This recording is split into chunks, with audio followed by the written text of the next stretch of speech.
Hi guys! For today's video is gagawa ako ng macaroni with chicken. Ngayon with chicken na naman. So ito yung boneless chicken. 3 pieces to. Tapos kinakat ko lang siya ng ganito. Kalalaki. Tapos nilalagay ko siya ng cream, salt, oil, at saka yung onion. Pahaba yung cut. 1 onion big. Black pepper, tomato paste, at itong magic cubes. So, ito lang yung piniprepare ko kapag ito yung nilulutuin ko. Ito yung macaroni with chicken. Nung una, yung niluto ko, wala siyang chicken nilalagay ko. Nilalagay ko na yung oil. Tapos, isusunod ko na lang itong onion. At saka itong magic cubes. So, aantayin ko lang to na mag golden brown bago ko ilagay yung chicken.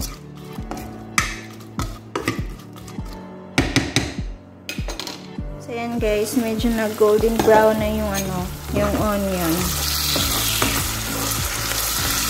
Ayan. So, ilalagay ko na yung manok.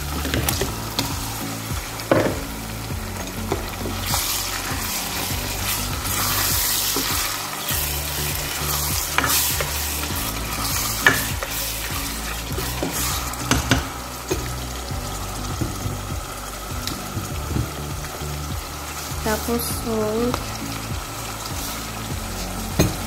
at black pepper. Yung black pepper, ganito kadami yung ilalagay ko. Kasi habang ginigisa ko yung manok, nilalagyan ko na siya ng salt at saka yung black pepper para yung yung lasa niya manunuot talaga sa manok. Kapag na din siya, kapag medyo na golden brown na din yung yung manok, saka ko pa ilalagay yung tomato paste saka yung white sauce.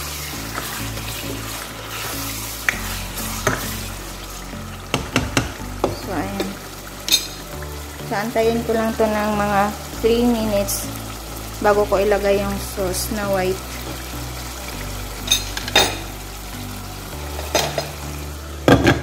So, ayan guys, medyo okay na yung yung manok.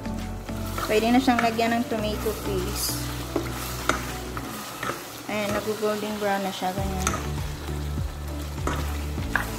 Kinigisa ko kasi to para mawala yung langsa ng manok. So, ilalagay ko na tong tomato paste.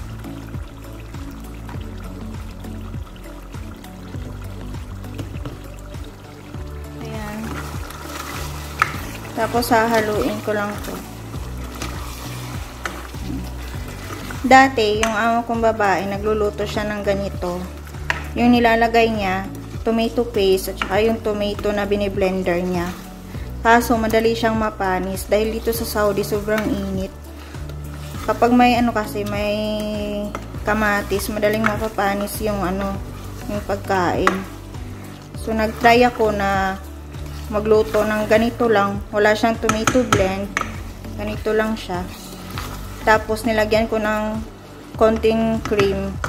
Nagustuhan naman nila. Kaya ngayon yun na ang gusto nilang gusto nilang luto sa macaroni with chicken.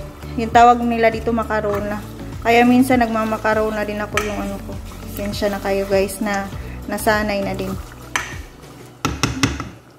Pag ganito na siya, nalagay na yung yung tomato paste. Lalagay ko na tong cream.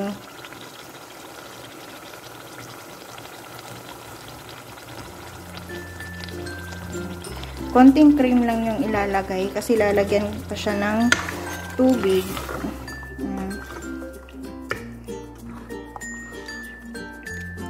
Tapos yung paglagay ko sa tubig, dapat medyo mainit siya. Hindi yung malamig na tubig. Papainit pa ako ng tubig para ilagay dito. Depende din yun sa sa employer kung ano yung gusto nila na na ilalagay sa mga macaroni nila. Pero dito sa amo ko, gusto nila yung simple lang yung pagluluto ko. Nalagay ko na tong tubig.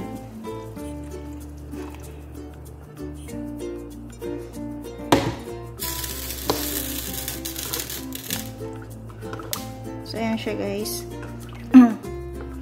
Pasensya na, may sakit ako, may ubo ako ngayon. Kaya ganito yung ko, boses ko.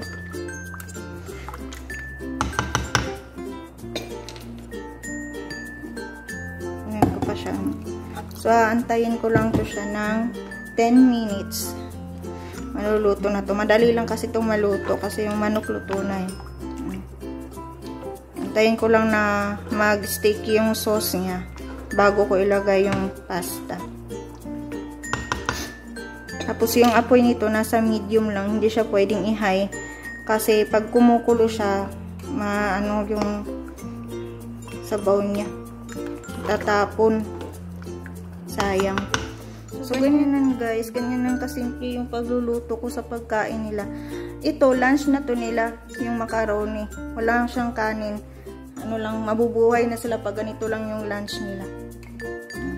So, antayin ko lang to ng mga 10 minutes ma-okay yung sauce niya bago ko ilagay yung pasta. Pero pala ako ng tubig to sa Tapos lalagyan ko to ng oil at salt para to sa pasta. Sakto din. Pagkatapos ng ng pasta, luto na din yung sauce niya. Then guys, kumukulo na yung tubig para sa pasta. Lagay ko ito.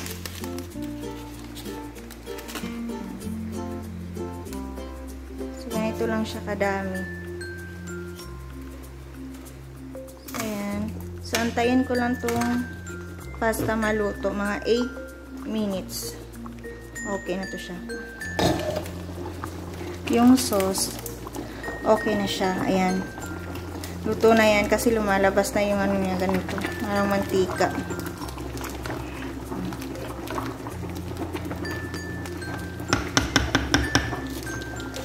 So, luto na siya. So, ayan guys. Ayan. Luto na yung pasta.